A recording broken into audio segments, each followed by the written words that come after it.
Meet Russell Mad Dog Cox, a violent gunman, armed robber, prison escapologist and Australia's most wanted man for 11 years.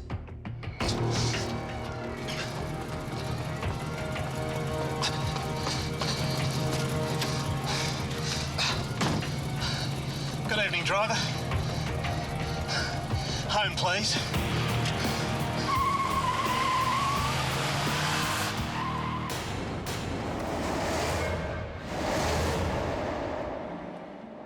Tonight we examine the life of Russell Cox, a highly intelligent, supremely skilled violent criminal. Through dramatised scenes, first-hand accounts and psychological analysis, we will follow his life from bike thief at age 9 to Australia's most wanted man. Plenty of good crooks in this country would consider Russell Cox to be the greatest bank robber this country's ever seen. Russell Cox is a bloody good bloke. He's a real Australian, last of the true bank robbers.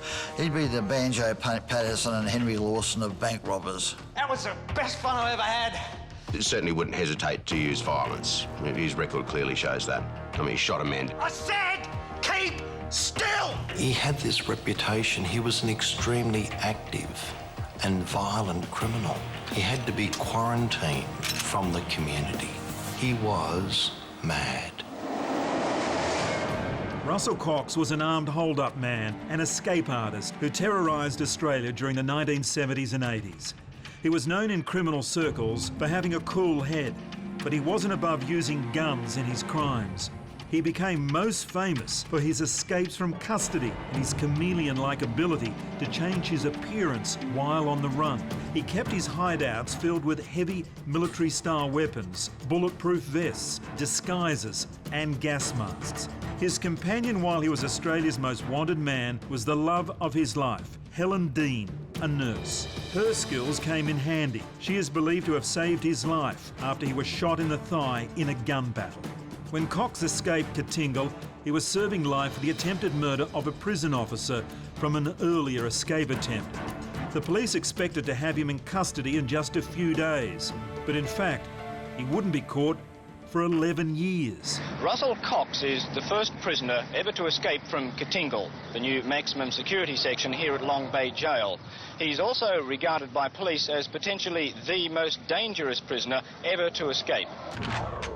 In an interview for ABC TV in 2005, the Commissioner for New South Wales Corrective Services, Ron Woodham, showed just how Cox made his escape.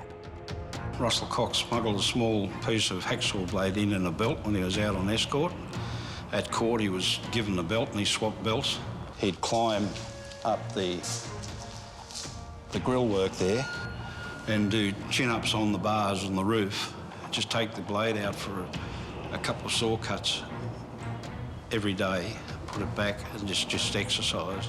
I've got to give him credit because he was able to climb up, hang on by one arm, saw with the other and do a little bit of sawing each day, cover up his work and then go back into the rest of where he's selling Katingal. They all had separate cells. And then, as I said, when he finally got that bar cut through, he was able to escape. Once onto the roof, Cox is scarpered over that, jumps over the edge of the concrete bunker, runs a short distance to a wire fence, about 4 metres again, scales that, runs another short distance, jumps across scales another 4 metre fence, jumps down there, all the time knowing that the officers within Katingal could not get out in time to catch him. And then he's had a couple of 100 metres to run to the brick perimeter wall around Long Bay, over that, and then he's off. Another key to Cox's escape was his lifelong dedication to staying in peak physical condition. Throughout his criminal career, the steady information that we always received was that he was an absolute fitness fanatic. Every evening, Cox would run the length of one of his landings back and forwards, in part, one would assume, to get himself fit or fitter, but also with this escape plan in mind. He then worked himself towards this very high level of fitness. It says a lot about his determination, and begrudgingly, I'd have to say, his guts to Good evening, driver. pull off such an escape. Home, please. Plenty of good crooks in this country would consider Russell Cox to be the greatest, if that's the right word, bank robber this country's ever seen. You've got a fellow who breaks out of the most secure jail in the country and then spends 11 years on the run committing major crimes up and down the eastern seaboard. Many people in the same line of business as Cox have previously said that they regard him as the armed robber's armed robber. He had this reputation. He was an extremely active and violent criminal. He had to be quarantined from the community. And the best way to do that was to put him in jail. I might add he was very good at getting out of jail, but that only created circumstances which put him back in jail for a longer period again. Society demands to be protected from these habitual criminals like Russell Cox. He was mad. Russell Cox was the only peace freak yoga loving peace freak, hippie, gunman, bank robber, alleged killer I've ever met. You know, the only thing he has out of place is a touch of curry and chili pepper in the vegetables, doesn't smoke, doesn't drink. He was into all this sort of touchy-feely, save the world stuff, but he liked armed robberies and carrying guns. The aura around Cox, I think, first of all, stems from the Katingal escape. No one had done it before. No one ever did it again. Then he spent 11 years on the run. This was Australia's most wanted man. There's really no doubt about that. Public enemy number one. The man of many disguises was also a man of many names. Russell Cox was born Melville Peter Schnitzling in Brisbane in 1949. His family nicknamed him Tim. It was not until he started his life of crime that Schnitzling took on the name of Russell Cox. He grew up in Balmain, an inner-city suburb of Sydney.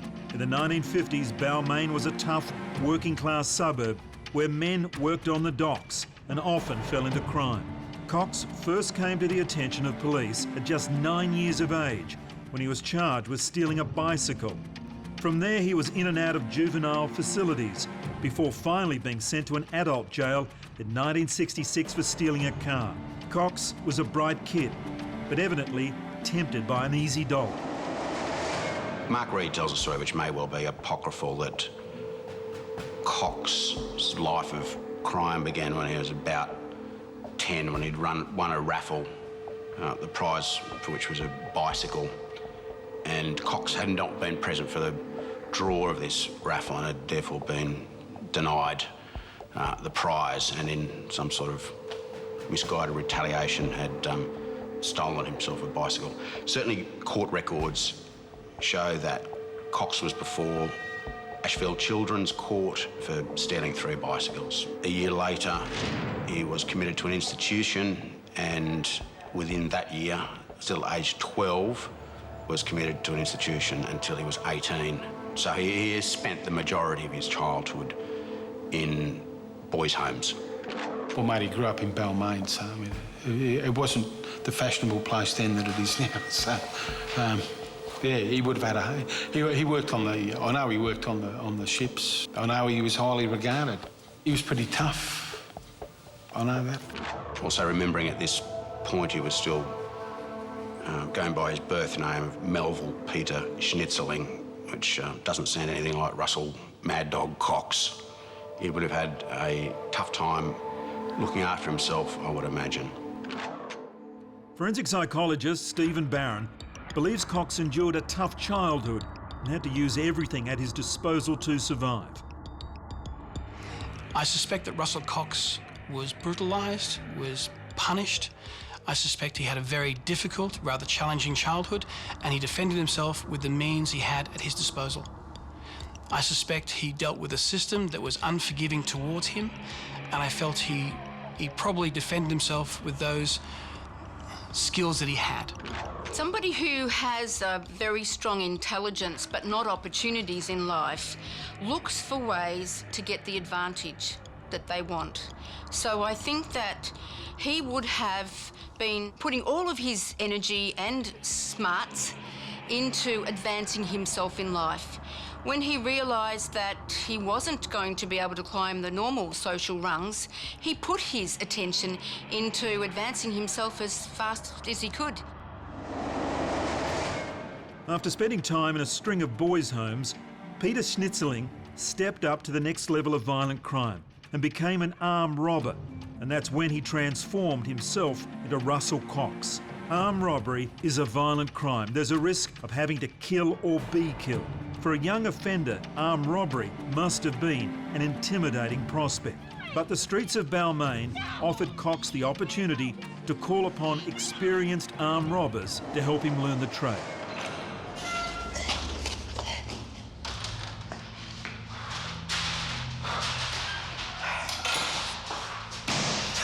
That was gas. That was the best fun I've ever had. You liked that, did you? Yeah, hell yeah. It was unreal. My heart's beating out of my chest. Yeah, I thought that Chinese bloke was going to start something. So did I, mate. So did I. I thought he must have had a gun or something the way he was shifting around behind that pot plant.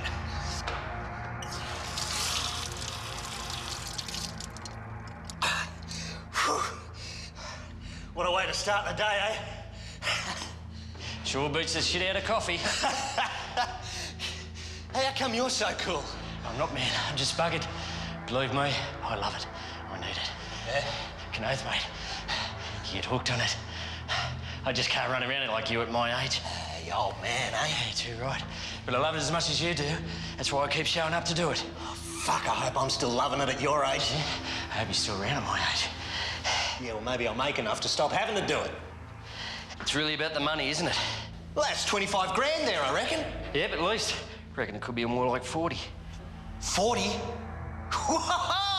Good day's work. But I don't do it for the money. I'd do it even if I was a millionaire. Wouldn't you? Like most professional criminals, Cox comes from a background of juvenile crime, in and out of boys' homes, in and out of children's courts, and then later on in and out of jails. Like most criminals, he would have picked up skills along the way in those institutions, but he does seem to have had some natural aptitude for robbing banks. Armed robbery is a dreadful crime. The victims suffer from trauma associated with the terror of the event for the rest of their lives. For an offender like Cox, armed robbery can become more than a way of life. It's the pursuit of the thrill, and it quickly becomes addictive. Chopper Reed was never a bank robber, but found himself in similar situations. It's a feeling that you tell people what to do and you see them doing it. It's good. You take the money. It's good. It's a good feeling. It's a magic feeling. You walk in there with a gun, you say, get on the ground, and 30 people are getting on the ground. Oh, that's good. Gee, it's marvellous. I've only got a gun in my hand. Look at that, all getting on the ground. That's good. Where's the money now? Yeah, that's good. Armed robbers talk about the addictive quality of armed robbery, describe it as a drug-like experience, rush. You like that, did you? Yeah, hell yeah. It was unreal. My heart's beating out of my chest. One can only speculate what causes that rush, whether it's about power, whether it's about the danger, the risk of going into a bank or facing an armed security guard, not knowing whether you're going to get out of there or not. It's obviously life-endangering behaviour. The personalities of people who get involved in crime, quite often what they are is we call them sensation-seeking or risk-taking. They have low levels of natural arousal, and what they need is something that's going to give them a buzz. So crime, particularly crime that's risky, crime that's dangerous, or crime that also has good or big payoffs, tends to be quite buzzy. It does. It raises the adrenaline, and to that end it meets a psychological need that they've got, which is to be sensation-seeking, to be risk-taking. So it is the buzz that in part is the payoff for doing the action. You see criminals committing armed robberies when they don't necessarily need to financially. You take someone like Neddy Smith, who was in the 80s making millions of dollars distributing heroin, nonetheless felt the need to knock over armoured trucks for the thrill of it. I said, don't move! Stay where you are! Police believed that Melville Peter Schnitzling, now named Russell Cox, was involved in a string of armed robberies in Sydney. As a result, he became known as Mad Dog. Many people believe Melbourne journalist John Sylvester is responsible for the nickname, but Roger Rogerson thinks otherwise. We had 2 or 3 senior detectives. They had been at the CIB for years and lots senior to me, but they were very clever at coming up with colourful names. And I'm positive that one of these guys named Russell Cox Mad Dog. And of course, whether Russell Cox was as mad as what this guy thought he was, I don't know. I don't really know. I know he was a tough boy, tough man. He might have done violent things in difficult circumstances. I'm not saying he shouldn't have been in jail for a lengthy time or paid the price for what he did. But he wasn't known amongst the police or amongst the criminal circle as Mad Dog Cox. He wasn't a mad dog. That was just someone's headline. Someone needed a headline in the media and they gave it to him. I've got absolutely no idea how he became known as Mad Dog. I've never heard another criminal refer to him as that. Of course, Russell Cox is not his real name. Our inquiries in those years indicated that his correct name was in fact Peter Schnitzling. But of course he abandoned that for reasons best known to himself, probably to protect his family. Certainly the Mad Dog appellation would seem to be admitted to be media silliness. The man was clearly the opposite of mad and definitely not a dog. A cautious, careful, calm, calculating fellow who was nonetheless prone to gross acts of criminality.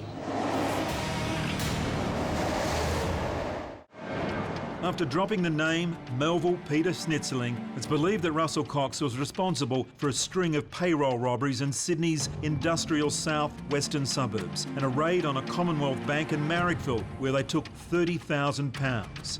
The spate of armed robberies were finally brought to an end and Cox was charged with a payroll hold-up at an electrical goods factory and sentenced to 14 years in jail.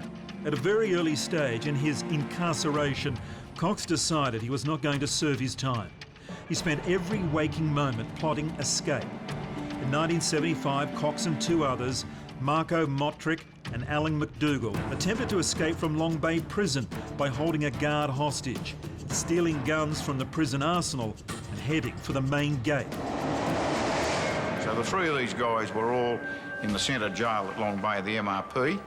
Cox has had a Beretta pistol smuggled into the prison. Along with Motrick and McDougall, he's used that pistol to overpower several guards at the main gate.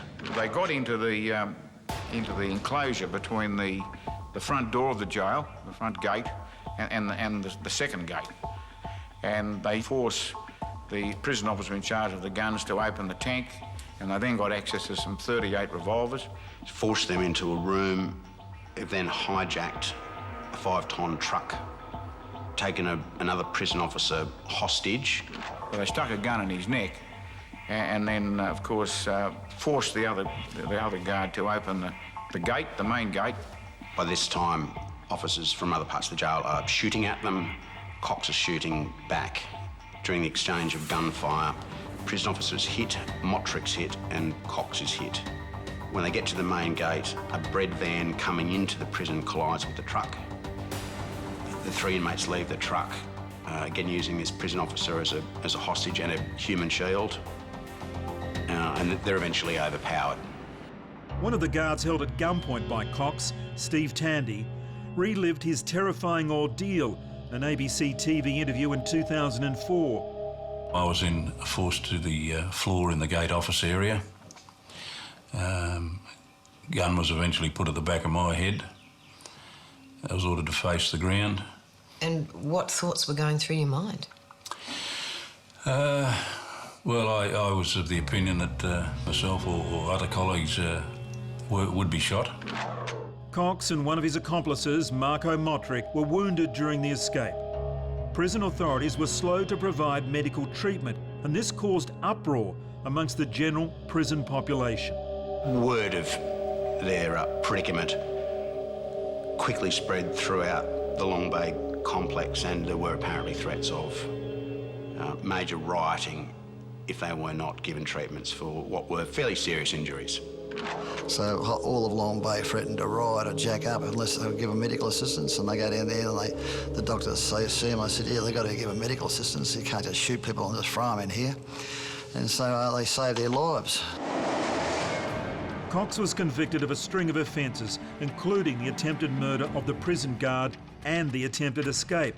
He had a further 9 years added to his sentence. Russell Cox was not the sort of man to languish in a cell for 14 years. He pulled off the impossible and escaped from Katingal. Cox had begun his life on the run. He hooked up with a young nurse, Helen Dean, and the two quickly fell in love. Imagine what life must have been like for Cox as his years on the run went on and on.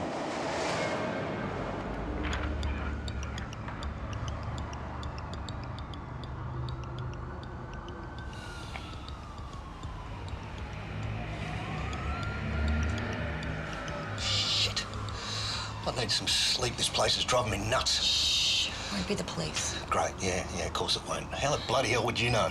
Well, why would it be? Why wouldn't it be? You saw the bloody news tonight. They said they were closing in. Yeah, but what are they going to say? We've got no idea. They said I was spotted in Melbourne. Which is far away from here. So how do we know they didn't follow us here? Darling, it's been a week and a half. I reckon we would have heard something by now if they knew where we were.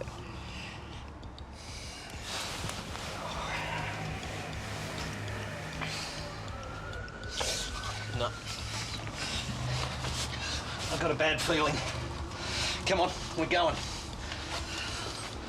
It's 11:30. Where are we going to go? I don't know, Mildura, Broken Hill. Okay, great. Let's do it. But before we do it, we need to get some sleep.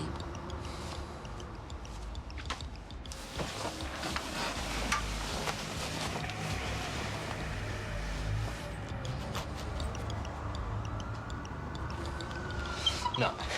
Come on. We're going. I can't stay here for another second. Russell Cox seems to have met Helen Dean about a year after his escape from Katingal. Her background, despite being related to Ray Bennett, the very serious Melbourne crook, seems to have been very middle class, very respectable. She certainly had far more opportunities in life than Cox. They've entered into a relationship that they maintained essentially for the 11 or so years that Cox was on the run. There's every chance that she did not know for some years exactly who she was shacked up with. And when she did learn that, it must have come as a hell of a shock. Up to that point, it'd be very hard for any bloke to explain why they're disappearing for days on end and you're not meeting mum and dad. Forensic psychologist Janet Hall believes that despite living on the run, normal relationship rules applied to Cox and Dean. I think there's been quite a few women who fall in love with criminals, just as many women fall in love with ordinary men who are not necessarily winning in life, because women fall in love with a man's potential. But I think that if in this case that Helen has stayed by her man through thick and thin, he must be rewarding her with not just attachment, but with affection and love, and for a length of time like that, she would mostly have had good experiences with him. So she probably saw within him the man that could be trained, that could be educated, and that and would be, a reliable and loving companion. It really is one of the great love stories of Australian criminal history.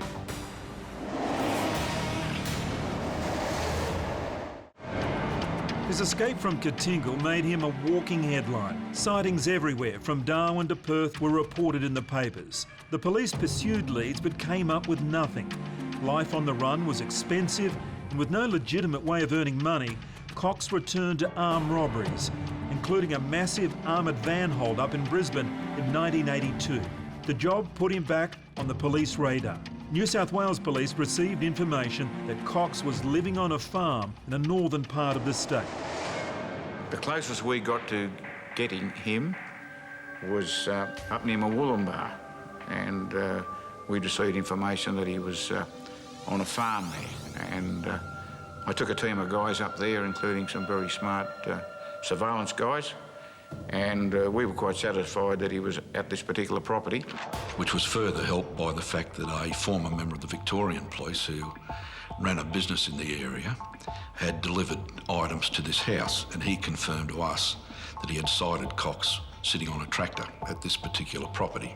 We liaised with the local police over that night and the next morning. Now, whether someone amongst those other police officers said something stupidly and someone picked it up in the town, by the time we got out of that farm the next day, he was no longer there. By the time we put our job together and went in, unfortunately Cox had moved on because he was never one to stay in one place for too long. But I'd say that he got wind of us being there and shot through. Now that was, as I said, that was close to Queensland, of course, Mawulumbar, and that's where he originally came from. According to our inquiries, Russell Cox moved effortlessly across state borders, from far north Queensland to northern New South Wales, and regularly down to Melbourne, remaining one step ahead of the police. Always brazen, Cox was rumoured to have registered for the dole and may have received unemployment benefits for at least part of his decade on the run. It's very, very cheeky behaviour, but I understand that Cox was able to apply for successfully unemployment benefits. This was a time when government departments weren't as keen to share information. So while it's unlikely that Cox was putting in tax returns, it's very likely that he was getting the dole. For all his notoriety, few people knew what Cox actually looked like. The newspapers across Australia published his photo on their front pages, but these mugshots bore little resemblance to his appearance while on the run. Russell Cox was a master of disguise. Russell Cox is the first prisoner ever to escape from Katingal, the new maximum security section here at Long Bay Jail. He's also regarded by police as potentially the most dangerous prisoner ever to escape. He's a very, very violent man, and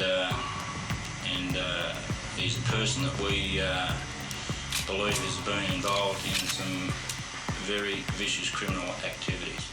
Cox is a master of disguise and can alter his appearance at will.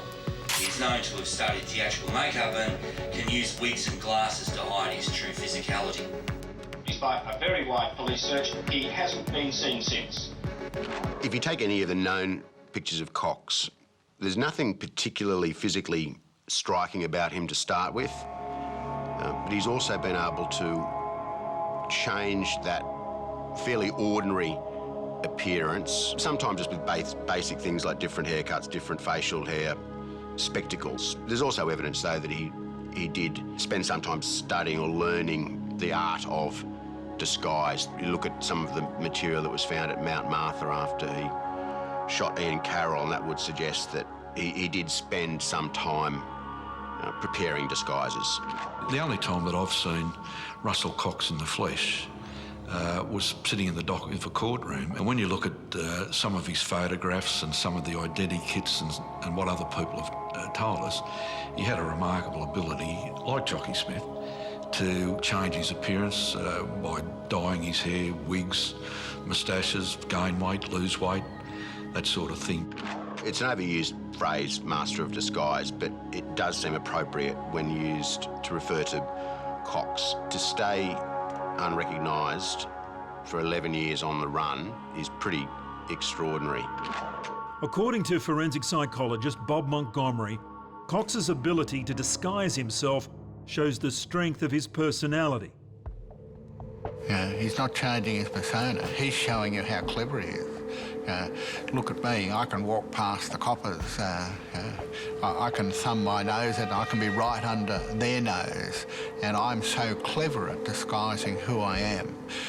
They won't see me, they won't catch me. So it's really reinforcing that grandiosity element of his personality. That's constant, and it's just, look how successful I am at tricking people, at escaping. You know, if you talk to women, they put makeup on, they change the way they look. It doesn't diminish their identity, it gives them more options. I mean, much the same way disguises will do the same thing for him. It gives him options about who he is, but I wouldn't imagine that it alters very much his core sense of self. His core sense of self may be, I'm successful in eluding capture, this is how I do it, and so it promotes his identity rather than diluting it. As much as a man on the run can be said to settle down, Cox found a home life with his partner, Helen Dean. Cox and Dean set up their hideout in plain view, a suburban home in Mount Martha in Melbourne South. The home was owned by Melbourne armed robber Ian Carroll. Cox used Melbourne's criminal elite to assist in his armed robberies.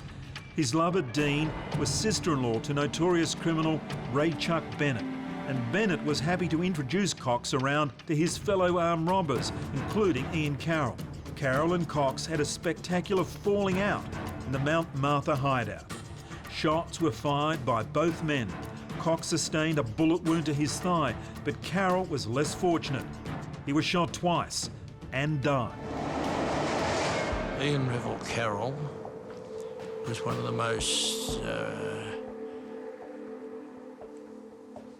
one of the busiest armed robbers in Melbourne. He was into everything that opened and shut.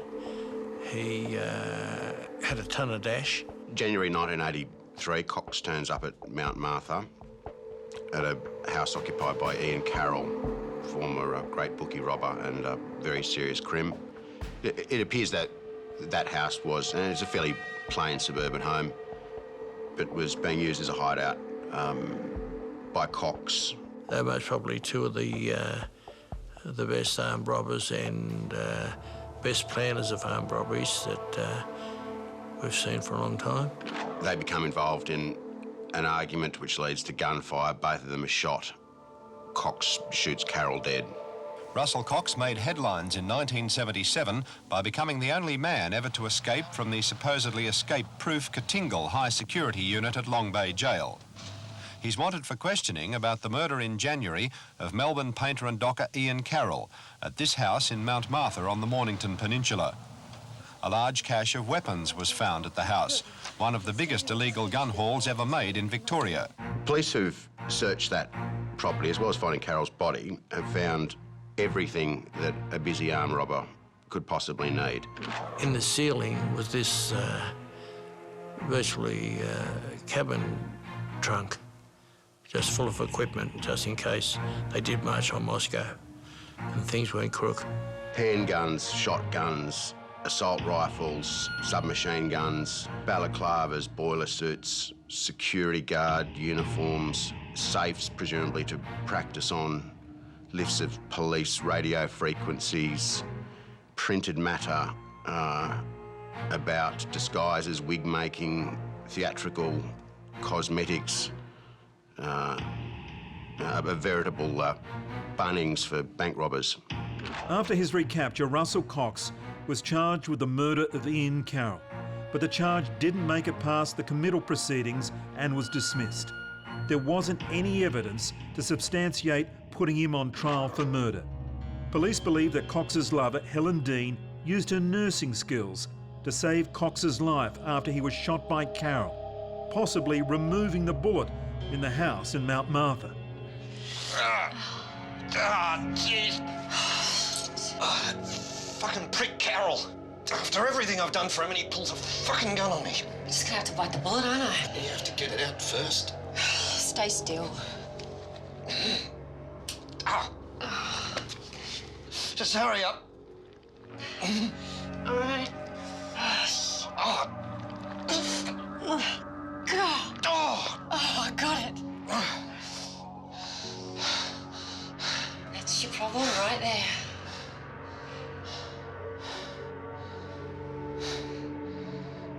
It's still warm. jump the gun. I'm going to stay up. Nick one, Pearl one. He had a lady there with him who was a registered nurse. They had a cabin trunk full of equipment for anybody that was shot, stabbed, bashed, or any physical violence on them. They could have been treated. There was injections, hypodermic syringes and everything. A complete set of almost a walk-around hospital kit there. Helen Dean was a trained nurse and was apparently able to go above and beyond those skills, removing the bullet in Cox's leg and providing him with all of the treatment he needed. Apparently he was up and literally running the next day. After the shootout with Ian Carroll, Nurse Dean tended to Cox's wounds. Cox didn't waste time recuperating. Within a day of being shot, he returned to his regular morning jog, again in plain sight. In Melbourne, Russell Cox was able to blend in. People saw him jogging the streets, yet they had no idea the person they were looking at was Australia's most wanted man.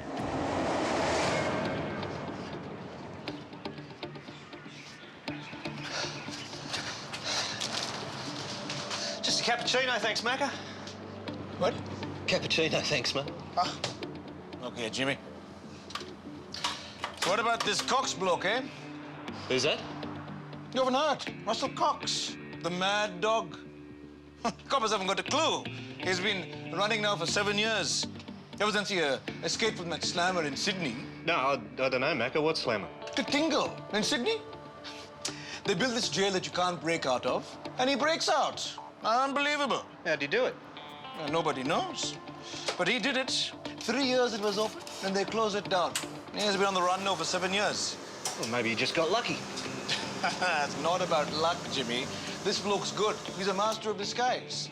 That's what they say here. He could be right under the copper's nose and they wouldn't know. Yeah, well, some of those coppers aren't too bright. That's true. Most coppers wouldn't know if a tram was up their arse until a passenger rang the bell. Huh? You know, he must be pretty fit, huh?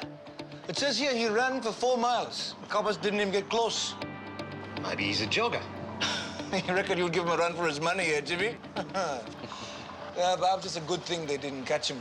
This bloke would do anything if he was cornered. He's not the sort of bloke to be worried about giving the coppers a bit of curry. Never cornered a mad dog. Yeah. I best push off. How much for the coffee? Don't worry about it. I'll nose. Cheers, Macca. Must be my lucky day. Despite being wanted by the police in at least 3 states, Cox has described his life on the run as being relatively normal. He's in a stable relationship. He's in some-time employment. He's also robbing banks. But it was only those times when he was conscious of police being in the street or he thought he was perhaps being followed that he was brought back to the reality that he was a fugitive, a dangerous man on the run. It's very hard to be a successful criminal if you have a strong sense of dread. I think that one of the premier requirements to be a successful criminal is not to feel anxiety. I mean, I think that's one of the classic kinds of diagnostic symptoms, that people who are successful in crime who are antisocial actually have an absence of anxiety. So I don't see that that is unsurprising. It would have been more surprising had he experienced dread than if he hadn't. No one would be able to live, just to live for 11 years being constantly on edge like that. It makes a certain amount of sense that he was able to feel relatively relaxed a lot of the time that he was on the run. Cheers, Macca. Must be my lucky day. While the type of life Cox led while on the run seems difficult to fathom, he seems to have chosen a path that was as close to a normal, everyday life as was possible. Well, why wouldn't you want to have a normal life? I mean, that's all part and parcel of the disguise issue as well. You have a normal life, but you know deep down who you are. And it's all part of the game. He would have accepted a whole range of other behaviours as being okay for him. So he'd have an intuitive sense of what normal people did, but he would also know that he was quite different because he was antisocial and good at it. That said, Cox was obviously always ready to react if he thought he had been recognised and faced arrest.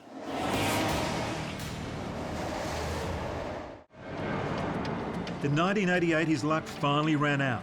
He was arrested in a shootout with police in the car park of Doncaster Shopping Town, a shopping centre in Melbourne's eastern suburbs. Cox was in the company of Raymond Denning, a violent armed robber and a fellow prison escapee. A security guard had noticed the two men sitting in their car behaving suspiciously. A huge payroll delivery was due, and Cox and Denning had planned to take it at gunpoint. The police were called and arrived in force. Denning jumped from the vehicle with his hands up, but Cox would not go so quietly. He attempted to flee and drove his car directly at police. They fired at the vehicle and peppered it with full-bore shot. Cox crashed his car. At first, the police had no idea they had captured Australia's most wanted man. As Cox got out of the car at gunpoint, he told police, "You blokes won't believe who you've caught today." The police couldn't believe their luck. They took Cox back to the police station and even had photographs taken with him with their arms around him. For the first time in 11 years, Russell Cox was back in custody. The two prize catchers, criminals Cox and Denning, were taken into custody just before 2 o'clock this afternoon. Police had responded to a tip that people wearing balaclavas had been seen in 2 cars that were following an armoured cash delivery van. They intercepted Denning's car and found 2 sawn-off .22 rifles and balaclavas. But Cox, after seeing the police, tried to escape through the car park. A policeman armed with a shotgun fired 3 shots at Cox's car, shattering the windscreen and hitting the door and boot. Cox then lost control of the car, colliding with a brick wall.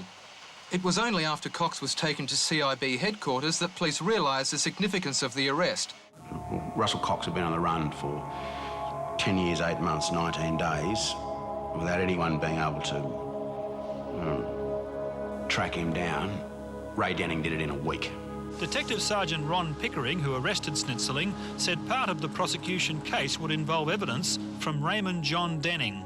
The court was told Denning had sought and been given an indemnity against prosecution for crimes he committed in Queensland in return for evidence he would give in this case. There have been claims that Denning's escape from Goulburn prison had been allowed by authorities in the hope that Denning would lead them to Cox. Police refute this and acknowledge that Cox's recapture in Melbourne was a fluke. Some people will tell you that they're almost relieved when they get caught because that gives them the opportunity to make a change that they can't make otherwise. One of the things that often happens, though, is as you get older, you lose the fire. You get tired of all the running around. You burn out of those risk-taking, sensation-seeking kinds of behaviours. The other thing about it, which might be also important for someone such as he, is that he has a long-term committed relationship that he might want to sustain, and some recognition that it is hard to sustain that if he's always in jail. Russell Cox was charged with a string of armed robberies, but he was acquitted on the murder of Ian Carroll after a Melbourne magistrate ruled that it was not clear who shot first. His partner Helen Dean went to prison for 6 months after being caught outside the courtroom with a pen gun in her handbag. Cox served time for many of his armed robberies, first in Victoria, then Queensland and finally in New South Wales.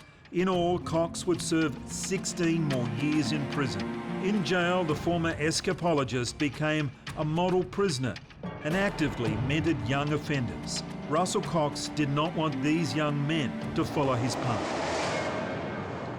G'day, Russell Cox. Yeah, I know what your name is.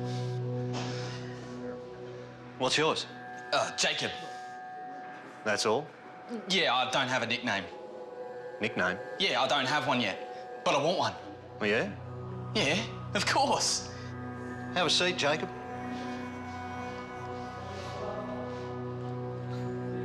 Why do you want a nickname? Well, you know, you're the Fox, right? Everyone knows you're the Fox. People know who you are. You reckon? Yeah. I've never called myself the Fox. Boo. I swear, I've never introduced myself to anyone as the Fox. It's what other people call me. Yeah, it's a cool nickname, but... Yeah? Yeah. You know, like, you're cunning, you're smart, Everyone respects you. Thanks, mate. Now, you want a cup of tea? Nah. How old are you, mate? 19. How old do you reckon I am? About 50 or something? Close enough. You know, when they first put me in here, you were busy growing your first set of teeth. So how smart and cunning am I? Yeah, but, I mean, people respect you. Not everyone. Only the fuckwits in here. There's not a lot of competition. Do you want to die in jail?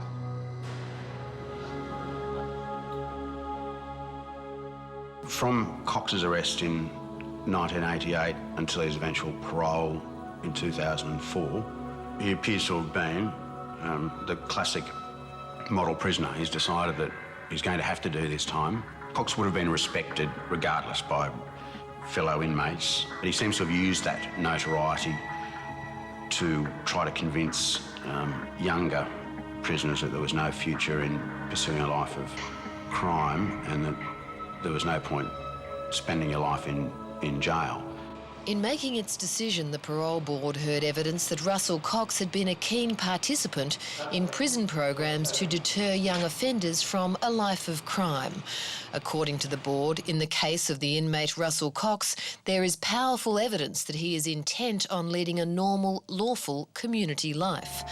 Paying back is the phrase used. He's paying back, he's giving back, so that there is some kind of meaningfulness to what he's done in the past, that he can give back to the community that will prevent or make better some of the things that he has done. You know, when they first put me in here, you were busy growing your first set of teeth. So how smart and cunning am I?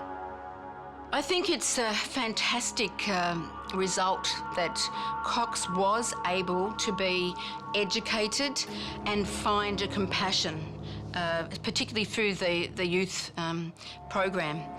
And that indicates to me that he was not the sociopath that could not have empathy with anybody else, but that once he finally had nowhere else to go, that he could relate to people, that he could live a life where he followed society's expectations, and indeed, to his credit, I believe he's doing that. Blokes like that, in my view, if they're given opportunities, are going to be able to make something of themselves.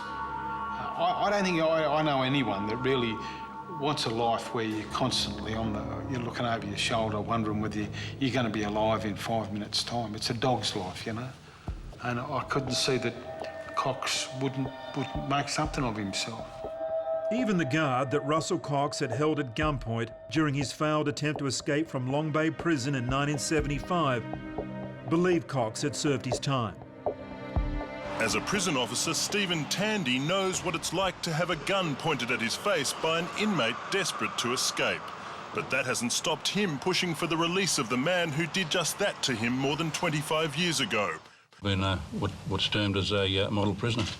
He's never been a management problem. I think he's a much more mature person, a much wiser person. Authorities say Cox will move to Queensland to work as a builder's labourer and cleaner. They say he will be watched closely. On the 8th of December 2004, Russell Cox was released from prison. The escapologist had done his time. Amazingly, Cox could not be convicted of his masterpiece, his escape from Katingal. The authorities had lost his prison file.